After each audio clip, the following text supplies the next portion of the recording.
Welcome to Words Matter, the podcast where we explore the transformative power of language and how the words we choose shape our lives. I'm your host, Deanna Ley, the Catalytic Coach, and I'm here to guide you on a journey of opportunities, progress, and change. Each episode will dive into a thought-provoking quote or phrase, unpack its meaning, and discover how it can inspire us to rise above challenges, embrace joy in the journey, and ignite our possible. Your words matter because you matter. Now, let's get to today's amazing episode. Hey there, friends. Welcome back to another episode of Words Matter. Today is going to be a little bit different. It's not a reflection on something I've already processed or a lesson tied up with a tidy bow. This is real-time truth, a revelation that's actually still unfolding. One that took shape and was given a voice just yesterday in a way I didn't expect, but probably needed more than I realized. I had a massage scheduled with my friend, the amazing rest expert, Carrie Lemons. Now, if you've ever had body work done by someone who truly sees you, not just your muscles and your fascia, but your energy, your heart, then you'll understand what I mean when I say she's more than a massage therapist. Carrie holds space with so much care and intention. Her work is intuitive. She asks questions that go deeper than, how's your body feeling today? She listens with her whole self, and somehow, during every session, she always brings things to the surface I didn't even know I needed to say. So when I arrived, she asked, how are you doing? And my answer came out fast, actually sharper than I expected. I'm so mad at my body. Even though I've been thinking it for quite a while, it was really the first time I had said it out loud, the first time I really let myself feel it. Tears started to fall. The anger, the sadness underneath, the frustration of living in a body that doesn't match the healthy me that I have fought so hard for. Toward the end of our session, Carrie, in her gentle way, said that she was sensing fear coming from me. That was the energy that she was picking up on. And in that moment, I thought she might be right. Fear of what's next, fear of losing more ground, fear of going backward after everything I had worked so hard for. But when I left the appointment and let that thought settle, something deeper actually emerged. It's not fear. It's grief. I am grieving. Grieving the sense of ease I had finally found. Grieving the strength and the trust I had built between myself and this body of mine. Grieving the story I had told myself for years that once I got healthy, once I got in shape, everything would feel better. Everything would be better.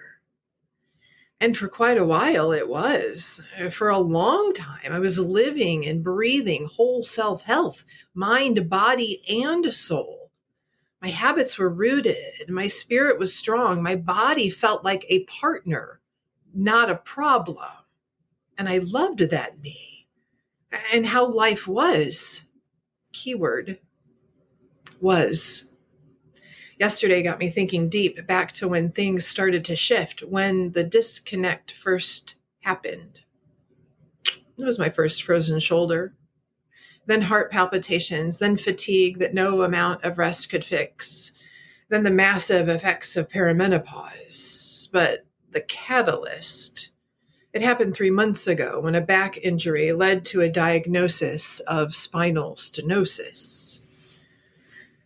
That moment broke something wide open in me because I had done the work. I had earned the health I was living, and suddenly it felt like all of it was taken away. And that betrayal, it cut deep.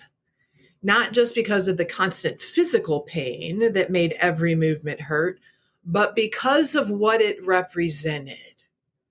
See, I had poured love, discipline, devotion into healing my body. And now my body felt like it was turning against me. I didn't just lose comfort or convenience. I lost trust. I lost the belief that I was safe inside my own skin. And that's where shame crept in. First, I didn't notice it. It was subtle, disguised as reflection, as accountability. But it didn't take long before it twisted itself into something else entirely. I started blaming myself, not just for the injury, but for everything that came before it. Every year I ignored signals. Every time I numbed instead of listened. Every binge, every excuse, every moment I pushed my body past what it could handle. And I told myself this was payback. That the years of neglect had finally caught up with me. That this pain was the price. See, shame didn't storm in. It crept back into my mind quietly, wearing the mask of ownership.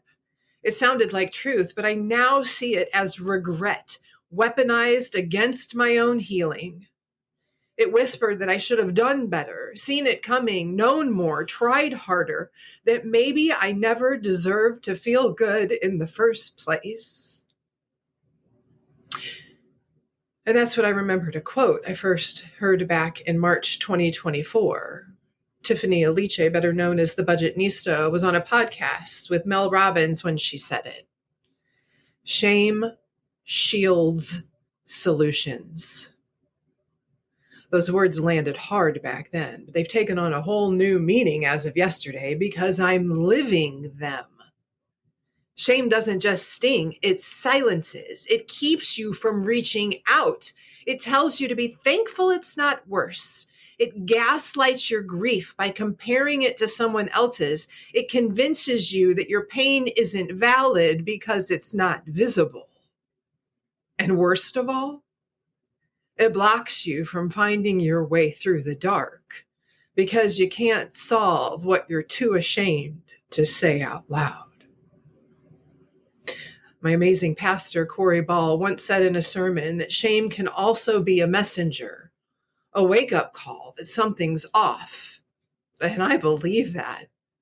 I believe we're not meant to live in shame, but we are meant to pay attention when it shows up, because sometimes it's pointing to an old wound that still needs care. I didn't see it at first. I've let the anger take center stage, and in doing so, I missed the message that shame was trying to deliver.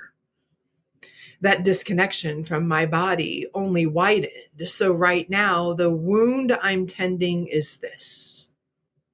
I'm grieving the loss of what I thought this part of my life would look like. I now see clearly that for the last 3 months, a subconscious darkness clouded every part of me. It's touched everything. My thoughts, my choices, my joy. But yesterday, in the safety of Carrie's office, I named it. Through tears and frustration, I spoke it out loud. I shined a light on it. And where even the smallest speck of light exists, darkness is diminished. I had imagined energy, ease, peace in my body, and instead I'm navigating pain, fatigue, and uncertainty. I'm unearthing thought patterns that I thought I'd buried. I'm watching old stories try to sneak back in and take up space. But here's what I know. The work I've done hasn't disappeared. It's what's keeping me from falling all the way back into the abyss, actually. It's what's helping me stay present, even when everything inside me wants to escape and detach. It's what's allowing me to say without shame that I am angry, so angry, and I'm heartbroken, so sad, and I'm still healing. And maybe that's the point of this episode, not to land in a place of resolution, but to make space for the messy middle and to remind you and me that this part counts too. That grieving what you lost doesn't cancel out what you've gained. That feeling betrayed by your own body doesn't mean that you're failing. It means that you're human.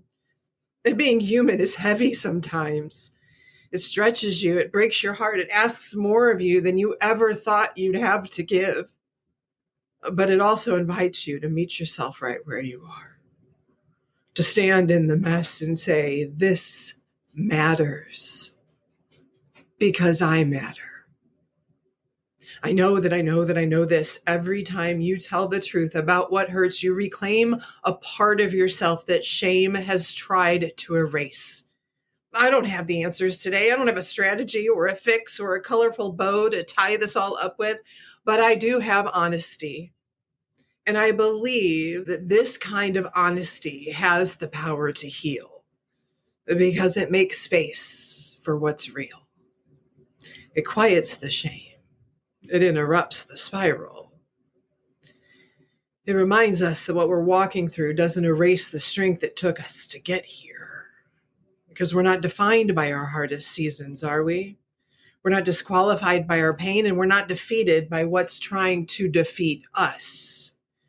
So if you're carrying disappointment, if you're grieving a body that doesn't feel like your own, if you're angry at how long it took you to get here, or how heartbroken over how different it looks than what you imagined, I see you. You're not broken, even if you feel like it, and you're not failing, even if you feel like it. You're unfolding.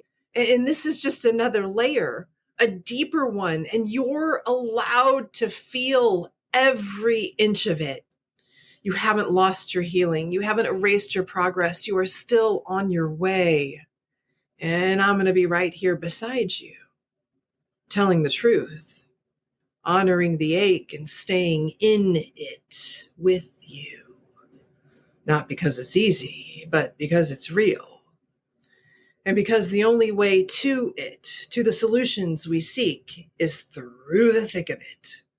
Through the heartbreak, through the anger, through the grief we didn't expect to carry. That's where healing lives. Not on the other side of it, but inside the choosing to keep going anyway. Friends, the words we see and read, the words we hear, and the words we say to ourselves and about ourselves, about what we're doing and how we're doing it, they all matter. Your words matter because you matter. Have a great day. Thank you for joining me on this episode of Words Matter.